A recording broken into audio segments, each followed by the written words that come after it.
Akekho nomunye ofuna ukuba inkosi. Siyezwa ukuthi ubukhosi sebuyadayisa kwaZulu. Ubukhosi sebuyathengwa lapha ya kwaZulu. Umntwana uMisizulu udayisa ngabo ubukhosi. Uyabudayisa akekho mhlambe onemali omunye ofisa ukuba inkosi.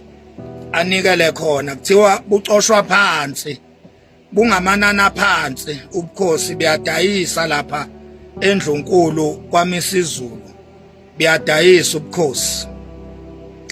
Namhlanje umhla ka31 kuMfumfu October 2025 usuku ulwesihlanu la khona isilo noma umntwana uMisizulu uyobeka inkosi yakwaZondi ukuba kube ngiyo eyengamela wonke amakhosi kwaZulu.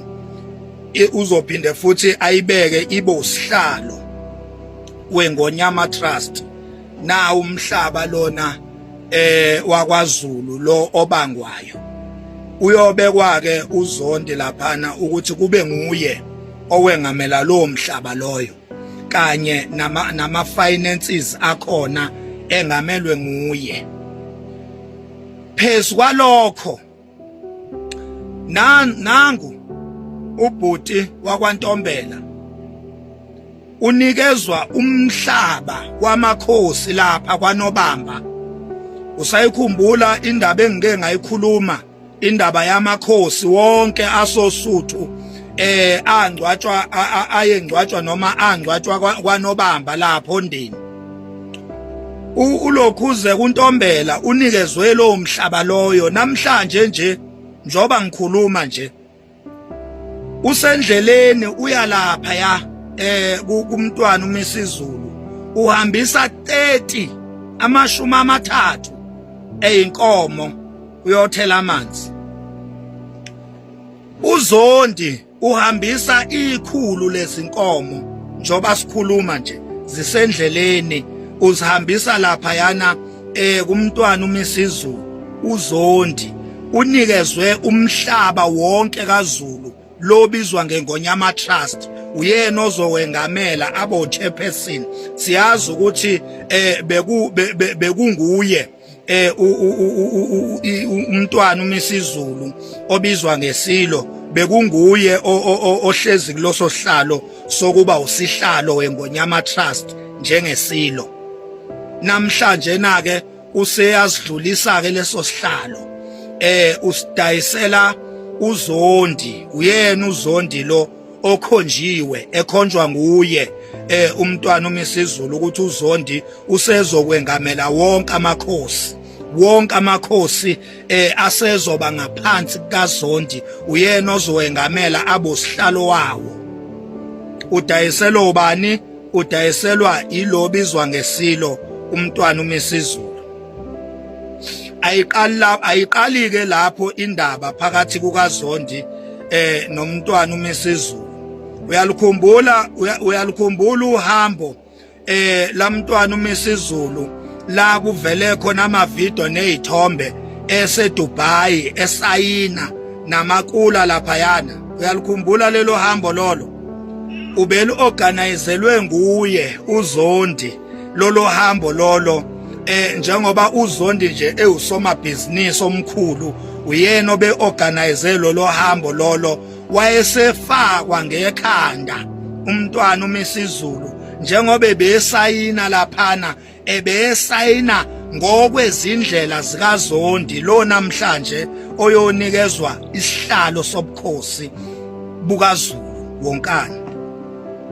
Ithe mayisuka lapha indaba uyalikhumbula icala ebeliseyinkantolo lokubangwa kwesihlalo phakathi kwamntwana uMisizulu kanye neNgonyama uZonda Magwala. Lelo cala ke okhiphe isinqumo umnewabo wakhe lo oyobekwa namhlanje uZondi.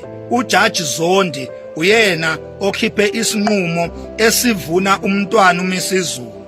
Lo Judge Zondi loyo uyezwakala ngempukane ezikuhlazana ukuthi wemukele 25 million izigidi ezingama-25 zamarandi ezamukela kumne wabo uZondi lo namhlanje oyobekwa esihlalweni sobukhosi nasesihlalweni sokuba uchairperson weNgonyama Trust. Wamukele uJaji Zondi ukuze akhiphe lesi sinqumo asikhiphile. Wamukelwe izigidi ezingama-25 25 million rands nethimba lakhe. Kuyezwakala-ke ukuthi lo Zondi loyo olijaji kanye nethimba lakhe banikezwe lo 25 million ukuba bahlukaniselane o5 million okusho ukuthi sebebonke bangake bawu 5 10 15 20 25 million bantu. uJaji Zondi nethimba lakhe umne wabo namhlanje uyobekwa esihlalweni sokuba uchairperson weNgonyama Trust kazwelonke kaZulu. Ngithi mina akekho inomunye ofuna ubukhosi kucoshwa phansi sukaneni madoda beyadayiswa. Lafe lihle kakhulu. Hawu amakhosi madoda odina uZulu ophunga nomageba abafihlwe lapho ondini namhlanje undi unobamba uyadayiswa unikezwa lo bhuti wakwaNtombela umhlaba wasoSuthu umhlaba kaZulu unikezwa uNtombela namhlanje. Ntombela uhambisa inkomo ezu30 namhlanje. uZondi uhambisa inkomo ezu100 namhlanje after 25 million. Wow. Ayasisho lutho besingobani thina singomakhanya nje besingobani. Hayi siyoxoxela amagwaba bechobana. Hayi impela siyofasa izilanda okwabonwa yithi kulesi sizukulwane kulesi sikhathi okubonwa yithi. Hayi bafana hayi kulungile bafowethu hayi kulungile. Hayi awuhamba umhlaba mhlambe ke kungekudala nje kwayithina sizoshintsha igama lethu igama elithi siuZulu mhlambe kwayilona selidayisiwe mhlambe sozwa sekuthiwa sesingelinye igama asisewona amaZulu asazi kodwa kuningi kuyenzeka esasingazi ukuthi kuyokwenzeka namhlanje kuyenzeka. Singavuka nje kusasa singavuka nomnini sekuthiwa nje asisewona amaZulu sesibizwa ngenye into kwayileli gama elithi samaZulu selidayisiwe mhlambe sekuthiwa amaZulu aseSwatini thina siwona amaZulu.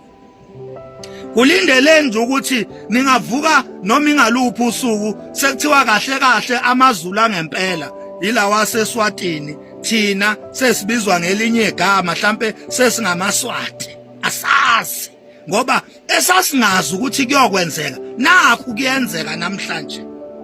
Nakho kuyenzeka umhlaba wamakhosi uyadayiswa ubukhosi biyadayiswa. Kwenze njani? Nithule nithini sizwe sikaphunga nomageba? Nithule nithini izinto zonakala phambi kwenu nilo nithi hayi sisodi silo hayi iyodi ngonyama. Anibona ukuthi izinto ziyonakala. Anibona ukuthi izinto ziyonakala ziba worse. Isizwe siyabhidliswa. Anibona ukuthi isizwe siyadestroywa siyaqedwa. Yo ayikulungile thula makhanya sukhulumile.